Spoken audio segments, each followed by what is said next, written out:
Hi everyone, welcome to SP chemistry classes. अभी जो हमारा ऑर्गेनिक नेम रिएक्शन वाली सीरीज स्टडी है उसमें मैंने प्रीवियस वीडियोस में आपको 4 name reaction with tricky way याद करा दिया है ना। मतलब मैंने आपको बता दिया था कि याद करने की नीड ही नहीं होती, हम डायरेक्ट रिएक्टेंट को देख के उसके प्रोडक्ट निकाल सकते हैं विथ मैकेनिज्म बहुत फास्ट तरीके से। तो मैंने उस बार भी आपको बोला था कि नेम रिएक्शन को एज ए नेम याद नहीं करनी है, बल्कि हमें किसी भी रिएक्शन को देखते ही हम उसका प्रोडक्ट कैसे बनाए उस चीज़ पे ज़्यादा फोकस करना है। बिल्कुल उसी वे में मैं आगे भी नेम रिएक्शंस आपको अब समझाते जाऊंगी, सारे मैकेनिज्म पे फोकस करेंगे और उसके ड्राइविंग फोर्स पे कि कहाँ से कैसे ट्रिगर करता है और किस टाइप का प्रोडक्ट हमको बनता है। ठीक है, साथ साथ आपके जियो से भी रिवाइज होते रहेंगे। ठीक है, तो जो प्रीवियस वीडियो है उसमें मैंने आपको बता दिया था कि अगर मुझे कभी भी ऐसा दिखता है कि एल्डिहाइड है किसी बेस के प्रेजेंस में, एसिड के प्रेजेंस में दिया हुआ है, तो वहाँ पे क्या होता है, एल्डोल कंडेंसेशन रिएक्शंस होते हैं, वाटर का मॉलिक्यूल बाहर निकलता है और डायरेक्ट प्रोडक्ट बन जाता है ना। बिल्कुल वैसे ही अगर एक एल्डिहाइड दिया है, दूसरा एल्डिहाइड का डेरिवेटिव्स दे रखा है, आगे ब्रांचेस लगा के दे रखा है, तो वो होता है आपका cross aldol condensation reaction. This is the aldol condensation reaction, ये हो जाता है आपका क्रॉस एल्डोल कंडेंसेशन रिएक्शन। पूरे मैकेनिज्म से मैंने आपको प्रीवियस वीडियोस में समझा दिया है ना। उसको देखो, एक बार में आपको याद होगा, विद इन सेकेंड आपको नेम रिएक्शन याद हो जाएंगे। फिर मैंने बहुत ही डिटेल में आपको पढ़ा दिया था क्या, Claisen-Smith condensation reaction. Claisen-Smith condensation reaction में आपने देखा कि एक बेंजल्डिहाइड होता है और बेंजल्डिहाइड किसके साथ रिएक्शन करता है, बेंजल्डिहाइड जो है रिएक्ट विद द एनी, जिसके पास अल्फा हाइड्रोजन प्रेजेंस है, कोई भी कार्बोनिल ग्रुप के साथ वो रिएक्ट करता है। तो इसकी भी डिटेल मैकेनिज्म देखा, सेम प्रोसेस होता है। मैं आपको बहुत ही सीक्वेंस में समझा रही हूँ जिससे आपको याद करने में ईजी जाएगा। रैंडम पढ़ने से नेम रिएक्शन कभी भी याद नहीं होता, क्योंकि यहाँ पे सब में सेम रिएक्टेंट यूज़ हो रहा है, सबका सेम मैकेनिज्म है, इसलिए आपको जल्दी से लर्न हो जाएंगे। तो थर्ड हमने पढ़ लिया है किसके बारे में, क्लेजन-स्मिथ कंडेंसेशन रिएक्शन। और फिर मैंने फोर्थ आपको बता दिया था, benzaldehyde react with the anhydride. किसी एनहाइड्राइड से जब कोई एरोमेटिक कार्बोनिल ग्रुप रिएक्ट करता है तो इन दोनों के रिएक्शंस होती हैं और प्रोडक्ट का फॉर्मेशन होता है। कौन सा प्रोडक्ट का, अल्फा बीटा एसिडिक प्रोडक्ट का फॉर्मेशन होता है, कॉन्जुगेटेड एसिडिक प्रोडक्ट का फॉर्मेशन होता है, जिसको आप क्या बोलते हो, पर्किंग रिएक्शन। तो इन सबके मैकेनिज्म बिल्कुल सेम थे, मैंने आपको बता दिया था। इन सब का प्रोडक्ट लिख के मुझे कमेंट कर देना कैसा प्रोडक्ट बनता है। ठीक है, थोड़ा रिवाइज हो जाएगा। अब मैं आपको क्या बता देती हूँ, आगे फिर से एक रिएक्शंस करके फर्दर उसी ही सीक्वेंस में जाते हैं। बिल्कुल जैसे उस दिन मैंने आपको बार मैकेनिज्म समझाया था, वैसे ही मैकेनिज्म लिख करके हम आगे रिएक्शन करते हैं कंटिन्यू।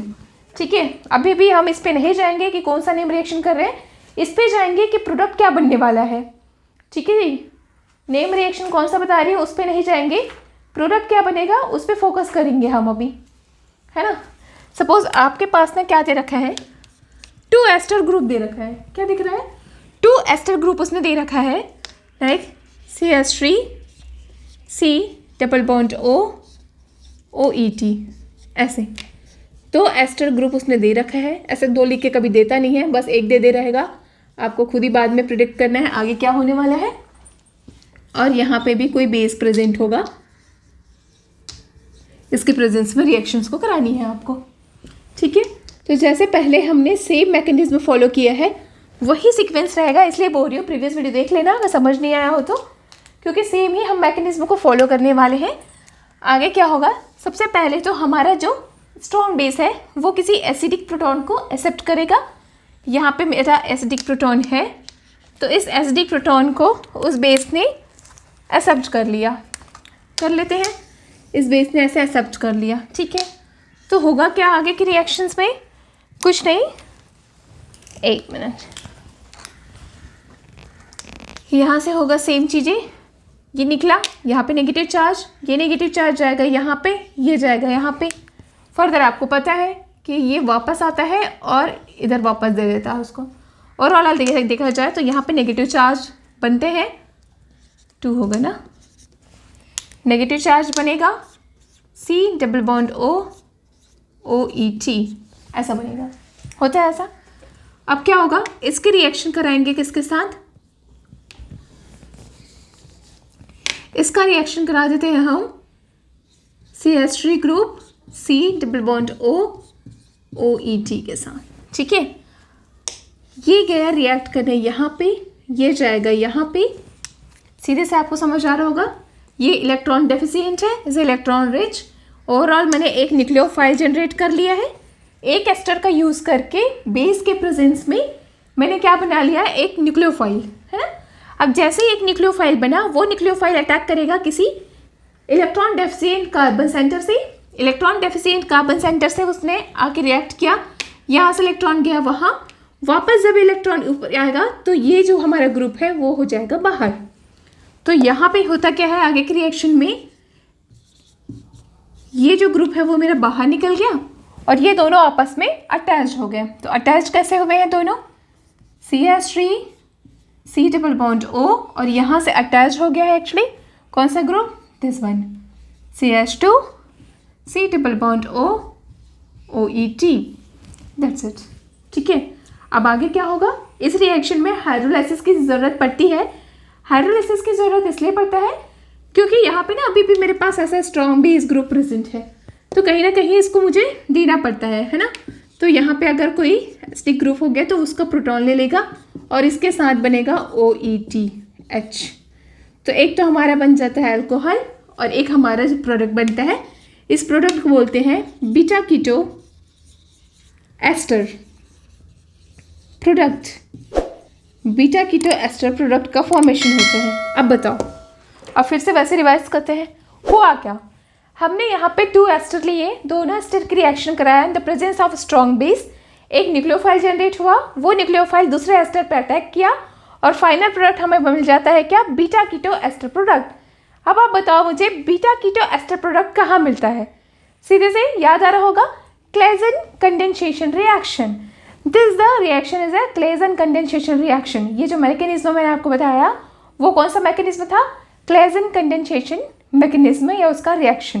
तो ऐसे करते करते ना, सेम मैकेनिज्म को फॉलो करते करते हमारा 5th नंबर का नेम रिएक्शन भी कंप्लीट हो जाता है, राइट। मतलब आप सोचो, एक बार मैकेनिज्म कराना सीखा, अपने आप प्रोडक्ट बनते जा रहे हैं, अपने आप बन रहा है। हमें बस इतना पता चल गया था कि जब भी बेस होगा वो एसिडिक प्रोटॉन को निकालेगा, जब भी एसिड लेंगे तो वो H+ डोनेट करेगा। जैसे H+ डोनेट करता है H या फिर H नेगेटिव निकालता है, वहाँ पे इनोलेट आयन का फॉर्मेशन हो जाता है। कहीं भी रिएक्शन में अगर बेस प्रेजेंट है तो वहाँ पे वो H+ को निकालता है और H+ निकालते ही इनोलेट आयन का फॉर्मेशन होता है। इनोलेट केमिस्ट्री में जाएंगे और रिएक्शन को अपने आप प्रोसीड करेंगे, कहीं ना कहीं वो क्लिक कर जाएगा हमारे किसमें, प्रोडक्ट्स में। ठीक है, देखो मानती हूँ कि CSIR नेट में ना ऐसे डायरेक्ट क्वेश्चन नहीं आते, लेकिन इस टाइप का क्वेश्चन पूछा जाता है TIFR में, है ना, टिफर में पूछते हैं। साथ ही आपके जो असिस्टेंट प्रोफेसर वाले जो एग्ज़ाम होता है आपके स्टेट में ना, सारे टाइप के जो आपके PSC जो है वो आपको जब असिस्टेंट प्रोफेसर का एग्जाम लेता है तो डायरेक्ट क्वेश्चन देता है, नेम रिएक्शन डायरेक्ट, बताइए ये इस रिएक्शन करेगा क्या बनेगा। तो आपको अगर नेम रिएक्शन याद भी नहीं है लेकिन आपको वो रिएक्शन कराने आता है, थोड़ी भी आपको ऑर्गेनिक रिएक्शन की प्रैक्टिस है, तो आप प्रोडक्ट नो डाउट बिना नेम रिएक्शन के बना लोगे। ठीक है, कुछ और रिएक्शंस करते हैं। तो ये था हमारा 5th नंबर का रिएक्शन, क्या है, क्लेजन कंडेंसेशन रिएक्शन।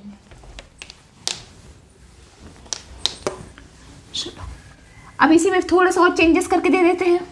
अब बस ना सीखो, ऑर्गेनिक रिएक्शन को करना सीखो कि यार कैसे रिएक्शन दिया जाता है क्वेश्चन में, कैसे हम उसको करना सीख सकते हैं।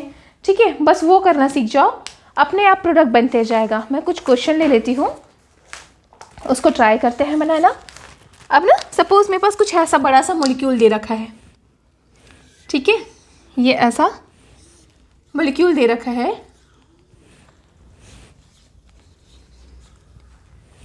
और यहाँ पे फर्दर एक ग्रुप है H ग्रुप, OET दे रखा है, ठीक है, डबल बॉन्ड O। ये ना एग्जाम में आया हुआ क्वेश्चन है, देख के तो थोड़ा सा लग रहा था कि यार बहुत कॉम्प्लिकेटेड होगा, पर अगर हमें रिएक्शन कराने आता है, कोई भी स्ट्रॉन्ग बेस दे रखा है, रिएक्शन कराने आता है तो हम आराम से करा लेंगे, उतना कॉम्प्लिकेशंस में नहीं जाएगा। ठीक है, चलो थोड़ा सा वीडियो पॉज करो और ट्राई करो, खुद से ट्राई करो, फिर मैं हूँ बताती ही हूँ आपको।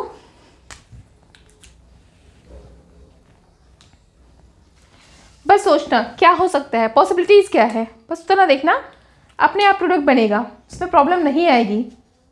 ठीक है,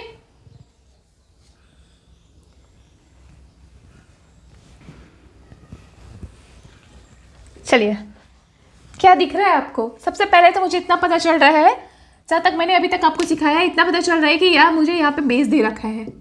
बेस फिर से ढूंढेगा क्या, एसिडिक प्रोटॉन, ठीक है। यहाँ पे एक एसिडिक प्रोटॉन है, इसको बोल सकते हैं अल्फा हाइड्रोजन भी बोल सकते हो आप, ठीक है। और एक यहाँ पे एसिडिक प्रोटॉन है। दो जगह तो मुझे दिख गया कि एसिडिक प्रोटॉन है, कोई भी निकाल लो, ऑलमोस्ट सेम है। मैं क्या करती हूँ, अच्छा यहाँ पे अब ऐसा भी सोचना है थोड़ा सा कि यार आगे जाके ना कुछ रिंग फॉर्मेशन होने वाला है। अगर मैं यहाँ से निकालूंगी और ये ऐसा अटैक करेगा, या फिर यहाँ से निकाले तो ये ऐसा अटैक करेगा, दोनों ही केसेस हो सकता है, ठीक है। सो अब मैं क्या किया, यहाँ पे मुझे दिख गया बेस। ये बेस क्या करेगा, आफ्टर ऑल एसिडिक प्रोटॉन को ये क्या करेगा, एक्सेप्ट कर लेगा, एक्सेप्ट एसिडिक प्रोटॉन। जैसे ही इसने एसिडिक प्रोटॉन को लिया, बना क्या मेरे पास, यहाँ पे बन गया नेगेटिव चार्ज, है ना। ये नेगेटिव चार्ज बना, ये जाएगा यहाँ और ये जाएगा यहाँ, हो गया ऐसे ही। मतलब फर्स्ट स्टेप में मेरे पास क्या हुआ, ये हो गया इतना, यहाँ पे सी था, double bond O E T group, further this group C double bond O E T group, ठीक है। अभी तक के प्रोसीजर में ये यहाँ पे बॉन्ड बना रखा है, ठीक है, ये बॉन्ड बनाया और यहाँ पे चला गया है मेरा नेगेटिव चार्ज, ओके। इतना जी समझ आ गया। और फिर से मेरे ब्रेन में आ रहा है कि यार इनोलेट बना लेते हैं। सो अब आगे के प्रोसीजर में होगा क्या, ये फर्दर डबल बॉन्ड बनाएगा, ये यहाँ पे आके नेगेटिव चार्ज, और आपको पता है ये वाले पोर्शंस में मेरा क्रिएट हो गया है क्या, न्यूक्लियोफाइल। और न्यूक्लियोफाइल को चाहिए होता है क्या, इलेक्ट्रॉन डेफिशिएंट सेंटर, वो ढूंढना शुरू करेगा। तो इस न्यूक्लियोफाइल को दिख रहा है एक इलेक्ट्रॉन डेफिशिएंट सेंटर, कौन सा, ये दिख रहा है, बिल्कुल वैसे सोचा करो आप, कुछ ना कुछ तो होगा।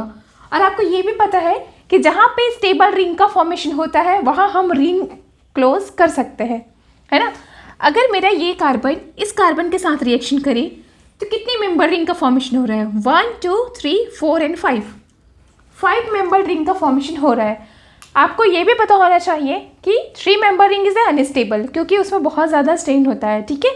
लेकिन यार 5 member and 6 member ring is a very stable. तो जहाँ पे 5 मेंबर या 6 मेंबर रिंग बनने की पॉसिबिलिटीज़ होती है वहाँ पे रिंग क्लोज प्रोसेस हो जाता है, ठीक है। तो आगे होगा क्या, यहाँ से मेरा जो ऑक्सीजन के पास जो इलेक्ट्रॉन था वो मूव किया, यहाँ के डबल बॉन्ड्स का इलेक्ट्रॉन यहाँ पे गया। जैसे ही यहाँ न्यूक्लियोफाइल जनरेट हुआ, ये न्यूक्लियोफाइल अब सोच रहा है कि किसके पास जाके रिएक्शन करूँ, उसको तो चाहिए इलेक्ट्रॉन डेफिशिएंट सेंटर। तो यहाँ से ये निकल करके कार्बन से जाके अटैच हो जाएगा, और कार्बन से अटैक हो करके ये नेगेटिव चार्ज यहाँ पे, मतलब जो आगे जो प्रोडक्ट मेरा बनने वाला है वो कुछ ऐसा है, ये हो गया, ये ऐसा ऐसा, और यहाँ पे बॉन्ड फॉर्म हो गया है, मतलब 5 मेंबर रिंग का फॉर्मेशन हो गया, ये यहाँ अटैक किया ना, दैट्स वाई यहाँ पे फॉर्म हो गया। इससे अटैच है मेरा ऑक्सीजन ग्रुप जिस पे है नेगेटिव चार्ज, और इसी से अटैच है मेरा OT ग्रुप, क्लियर है। तो यहाँ तक का मैंने बना रखा है। आगे यहाँ पे क्या हुआ था, ये तो बन गया था double bond C double bond O और OET, मतलब ये एस्टर एस्टर की फॉर्म में ही है। तो एक तो मेरा एस्टर के ही फॉर्म में है और दूसरा ने अपना रिंग बना रखा है, और ये ऑक्सीजन इधर। अब जब ये नेगेटिव चार्ज यहाँ जाके डबल बॉन्ड बनाएगा तो ये ग्रुप जो है as a OET negative form में बाहर आ जाएगा, होगा। आगे की जो प्रोसेस है उसमें बनने वाला है क्या, फर्स्ट ऑफ ऑल मेरा 5 मेंबर रिंग बनेगा, तो मैंने बना दिया, ठीक है, मेरा 5 मेंबर रिंग बन गया है। अब आपको वो जो प्रोडक्ट होता है ना उसमें किसी भी फॉर्म में दे सकता है, तो उसको आप देख लेना कि किस फॉर्म में दिया है। हमारा प्रोडक्ट बनते ही हम उसको वैसा अरेंज करके देख सकते हैं ना, इतना आता है हमको, ठीक है। और इधर बन जाएगा डबल बॉन्ड O, और मेरा जो OT है OET ग्रुप है वो हो जाएगा बाहर। तो ये तो बन गया मेरा फाइनल प्रोडक्ट। आगे कुछ और पॉसिबिलिटीज़ है कि क्या हो सकता है, फर्दर सोच के देखिए आगे क्या हो सकता है। आगे एक ही पॉसिबिलिटीज़ है कि अब मेरे पास बन क्या गया है, मेरे पास बन गया OET, या तो इसे यहीं पे ही हाइड्रोजन दे के शांत करा दो, है ना, स्टेबल करा दो। अब क्योंकि ये तो स्टेबल है नहीं, ये तो एक्टिव फॉर्म में है, सो अभी जब हमने इसे कुछ भी नहीं दिया है तो ये फिर से ढूंढना स्टार्ट कर देगा एसिडिक हाइड्रोजन, और यहाँ पे इसको दिख रहा है एक एसिडिक हाइड्रोजन। तो यहाँ से फर्दर ये एसिडिक हाइड्रोजन को लेगा, एसिडिक हाइड्रोजन को जब ये लेगा तो ये बॉन्ड यहाँ पे जाएगा, ये एसिडिक हाइड्रोजन तो बाहर, सो ये बॉन्ड यहाँ जाएगा और ये फर्दर चला जाएगा यहाँ, होगा ऐसा। सो आगे या तो वहाँ तक भी स्टॉप रख सकते हो आप, ऑलमोस्ट प्रोडक्ट बन गया था, या फिर आगे और प्रोसीजर ऐसे करा सकते हैं जिस फॉर्म में भी वो दिया रहे। ये हुआ, और यहाँ से आपका कार्बन, ये ऑक्सीजन OET, और फर्दर जो हाइड्रोजन बाहर निकाला वो यहाँ आ जाएगा और ये बन जाएगा आपका प्रोडक्ट। तो ऐसा भी रिएक्शन आप करा के देख सकते हैं, ठीक है। इसमें दिया क्या था, इसमें एक ही ग्रुप में 2 एस्टर ग्रुप दे रखा था और दोनों एस्टर ग्रुप के रिएक्शन किसी स्ट्रॉन्ग बेस से कर रहे थे, मतलब बोल सकते हैं इंट्रामोलिकुलर टाइप रिएक्शन होता है। इसमें साइक्लिक उनका फॉर्मेशन हो रहा था कंपाउंड का, है ना। दिस रिएक्शन इज कॉल्ड, ये जो रिएक्शन अभी बना आपके सामने वो कौन सा नेम रिएक्शन है। सेम प्रोसीजर हमने फॉलो किया, सेम मैकेनिज्म हमने किया, और सीक्वेंस में हमको एक नया नेम रिएक्शन याद हो गया। कौन सा नेम रिएक्शन, डिकमान्स नेम रिएक्शन। ये जो रिएक्शन हमने पढ़ा वो है क्या, डिकमान्स नेम रिएक्शन। यहाँ पे जो डिकमान्स कंडेंसेशन रिएक्शन है उसमें बिल्कुल वो एकदम सेम है, मिलता जुलता है किससे, क्लेजन कंडेंसेशन रिएक्शन से। और ऐसे सीक्वेंस में हमको याद भी हो गया कि इसमें भी एस्टर ही होता है, और ऐसा रीइंक्लोजिंग करके कंपाउंड का एक प्रोडक्ट का फॉर्मेशन करता है, ठीक है। अब ना कुछ क्वेश्चन करते हैं, ठीक। आपका 6 नंबर का नेम रिएक्शंस भी एंजॉय करते हुए कंप्लीट हो गया, लर्न करने की नीड नहीं हुई, सेम चीज़ें किया हमने, सब में सेम मैकेनिज्म लगाया और सारे सेम मैकेनिज्म को फॉलो करते करते करते करते आप ना नेम रिएक्शन को ऐसे भी क्लासीफाई करके बना सकते हो कि जितने भी बेस रिलेटेड नेम रिएक्शन है उसको एक साथ कर दिया कि यार कौन कौन सा रिएक्शन है जिसमें स्ट्रॉन्ग बेस यूज़ होता है। ऐसा बेस यूज़ होता है जो एसिडिक हाइड्रोजन को ही ढूंढेगा, तो उससे रिलेटेड जितने नेम रिएक्शन है उसके मैकेनिज्म ऑलमोस्ट सेम होंगे, तो उनको आप ना एक साइड करके पढ़ सकते हो, ठीक है। तो बेस से जो रिएक्शन स्टार्ट होता है, या हम बोल सकते हैं बेस कैटेलाइज्ड नेम रिएक्शन बोल सकते हैं ना, क्योंकि वहाँ पे कैटेलिक जैसा बिहेव करता है बेस। तो जितने भी बेस कैटेलाइज्ड नेम रिएक्शन है उसको आप एक अलग लिस्ट बना के रख लो, जितना एसिड कैटेलाइज्ड रिएक्शन है उसको अलग बना के रख लो, क्योंकि दोनों के मैकेनिज्म ऑलमोस्ट सेम होंगे, राइट। जितने बेस वाले होंगे नेम रिएक्शन वो सब में क्या होगा, एसिडिक हाइड्रोजन को वो एक्सेप्ट करेगा और इनोलेट का फॉर्मेशन करेगा, एवरी टाइम वही होगा, तो आपको याद करने में ईजी बन जाएगा, है ना। इधर से जो एसिड कैटेलाइज्ड रिएक्शन है वो H+ डोनेट करेगा, तो जब भी वो H+ डोनेट करेगा वाटर मोलिक्यूल्स बाहर निकलेंगे, ऐसे कुछ रिएक्शंस आएगा, तो आपको इजी होने वाला है ऐसे करके आप अगर पढ़ते हो नेम रिएक्शंस को, तो है ना। अब कुछ और क्वेश्चन करते हैं जो एग्जाम में आया हुआ है। तो हमारे आज का जो वीडियो है उसमें 2 नेम रिएक्शन कंप्लीट हुआ, क्लेजन कंडेंसेशन रिएक्शन और एक क्या था, डिकमैन कंडेंसेशन रिएक्शन। चलो एक क्वेश्चन दे रही हूँ, फिर से वैसे ही है रीइंक्लोजिंग टाइप का, उसको ट्राई करते हैं। एक क्वेश्चन है ऐसा आया हुआ,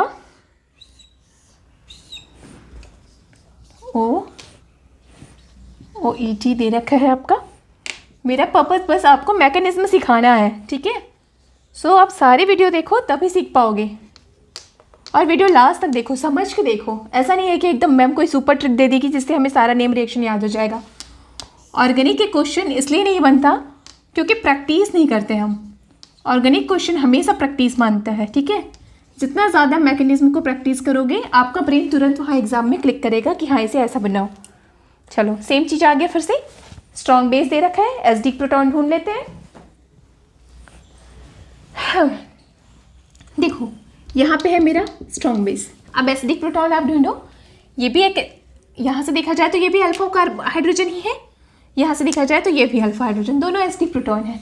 ऐसे देख लिया करो, है ना। कार्बोनिल से अटैच जो अल्फा हाइड्रोजन होते हैं वो ज़्यादा एसिडिक होते हैं, लेकिन यार ये जो एसिडिक हाइड्रोजन है ना, यहाँ से जब हम निकालेंगे तो यहाँ पे बनेगा नेगेटिव चार्ज। ये नेगेटिव चार्ज ठीक है, इधर से कंजुगेशन में है, पर यहाँ भी तो कंजुगेशन में है ना चीज़ें, ये मैं पहले ही बता चुकी हूँ, है ना।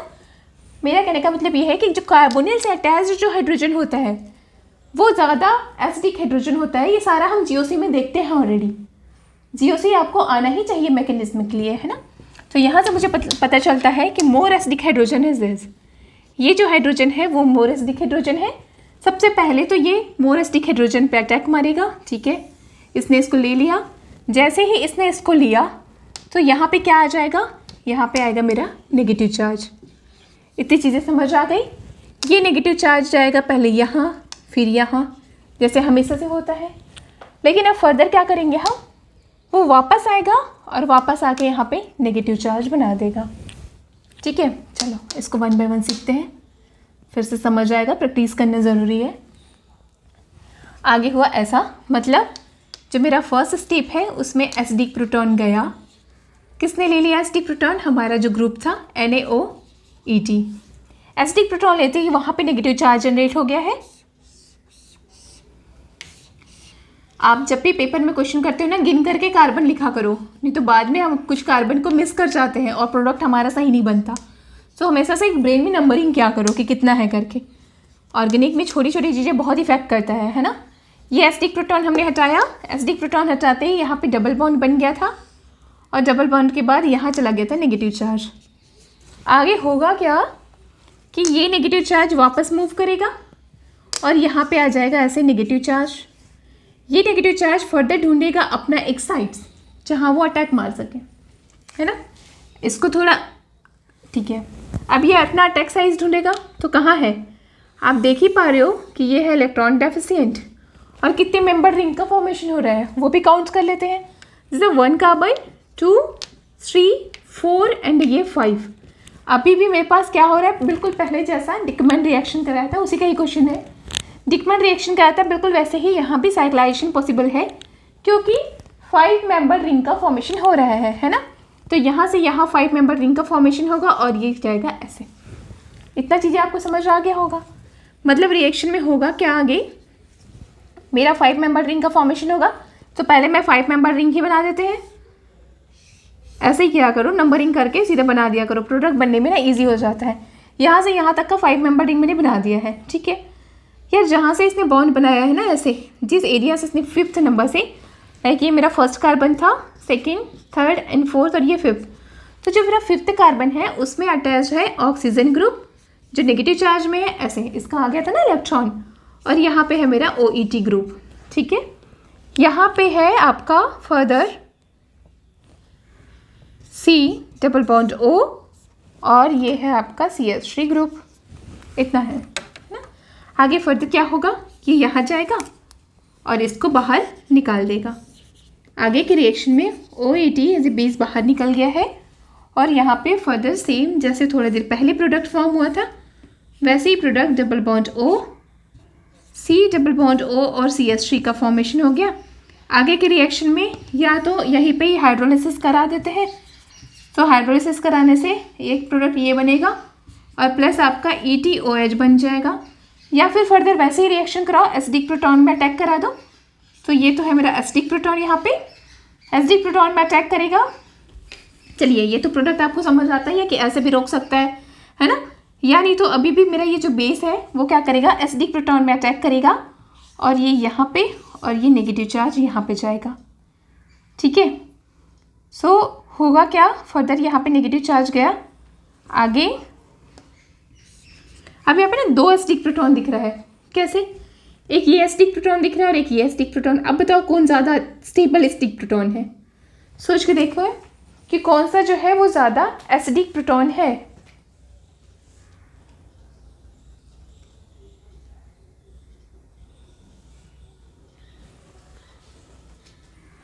और एक यहाँ पे भी है एसिडिक प्रोटॉन, तो यहाँ पे ना नंबर्स ऑफ प्रोडक्ट बहुत सारा बनेंगे।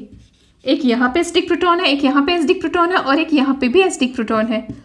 तो यहाँ पे बहुत सारे टाइप के नंबर्स में एसिडिक प्रोटॉन प्रेजेंट है। तो आपको यहाँ पे करना क्या होगा, आपको स्टेबिलिटी देखनी होगी एल्कीन की। अब यहाँ पे ऑब्वियस एसिडिक प्रोटॉन है तो हाइड्रोजन निकलेगा, तो कहीं ना कहीं क्या बनेगा, एल्कीन बनेगा या फिर इनोलेट्स बनेगा, वो बनेगा इनोल बनेगा, है ना। तो कौन सा ज़्यादा स्टेबल है वो चीज़ आप देखोगे और स्टेबल प्रोडक्ट का फॉर्मेशन करोगे। यहाँ पे नंबर्स ऑफ प्रोडक्ट जो है वो ज़्यादा बनने वाला है, ठीक है, अलग अलग टाइप का। जैसे अगर मैंने इसे हटा दिया तो एक प्रोडक्ट मेरे पास क्या बनेगा, तो आपको देखनी होगी कि स्टेबल कौन सा बन रहा है मेरा, ठीक है। एक प्रोडक्ट तो ऐसे बन जाएगा, यहाँ पे O नेगेटिव रहेगा और ये वैसे की वैसे रहेगा, इसमें कोई चेंजेस नहीं आएगा, CH3। सो ये तो मेरा एक प्रोडक्ट बन जाएगा, है ना। दूसरा और क्या पॉसिबिलिटीज़ है, कैसा प्रोडक्ट बन सकता है, एक ऐसा प्रोडक्ट बनेगा कि ये कुछ चेंजेस ना हो, इधर का एसिडिक हाइड्रोजन वैसी रहे और यहाँ पे बन जाएगा, ठीक है। यहाँ पे CO नेगेटिव और ये हो जाएगा आपका CH3 ग्रुप। तो एक ऐसा भी बन सकता है और फर्दर एक और ऐसा प्रोडक्ट बना सकते हैं, बाद में हाइड्रोलिसिस करा के जहाँ जहाँ नेगेटिव है वहाँ पे OH लगा दो ठीक है, लगा दूँ अभी से, या तो यहाँ पे H बनेगा या फिर यहाँ पे H ऐसे बनेगा। तो इस टाइप से ना नंबर्स ऑफ प्रोडक्ट यहाँ पे बन सकता है, कुछ मेजर होगा और कुछ माइनर होगा, वो आप उनके स्टेबिलिटी के पर्पज से चेक कर सकते हो। तो ये तो था कुछ क्वेश्चन कि हम कैसे डील कर सकते हैं ऑर्गेनिक रिएक्शन को, है ना। इस वीडियो में इतना ही पढ़ाती हूँ। नेक्स्ट आगे की जितने भी नेम रिएक्शन है नेक्स्ट वीडियो में आपको कंटिन्यू कराऊंगी और बिल्कुल इसी बेस पे कराऊंगी, ठीक है। ऑर्गेनाइज तरीके से हम याद करेंगे।